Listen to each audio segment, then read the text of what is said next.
ಕನ್ನಡದ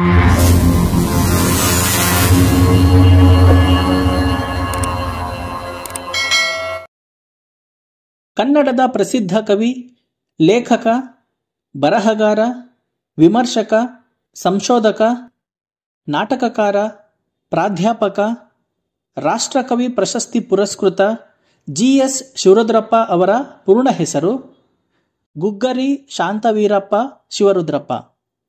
ಇವರು ಫೆಬ್ರವರಿ 7, 1926ರಲ್ಲಿ ಜನಿಸಿದರು.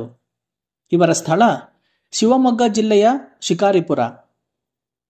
ಇವರ ಕೃತಿಗಳು ದೇವಶಿಲ್ಪ, ದೀಪದ ಹೆಜ್ಜೆ, ಅನಾವರಣ, ಅಮೆರಿಕದಲ್ಲಿ ಕನ್ನಡಿಗ, ಎದೆ ತುಂಬಿ ಹಾಡಿದೆನು, ಗತಿಬಿಂಬ, ಬೆಡಗು, ಗೋಡೆ, ಅಗ್ನಿಪರ್ವ, ಪ್ರೀತಿ ಇಲ್ಲದ ಮೇಲೆ ಇತ್ಯಾದಿ.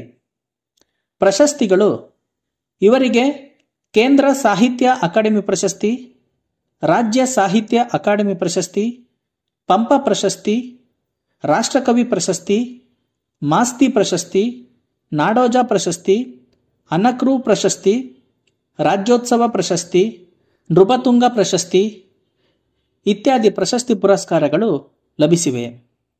ಶ್ರೀಯುತರು ಡಿಸೆಂಬರ್ 23, 2013ರಲ್ಲಿ ನಿಧನರಾದರು.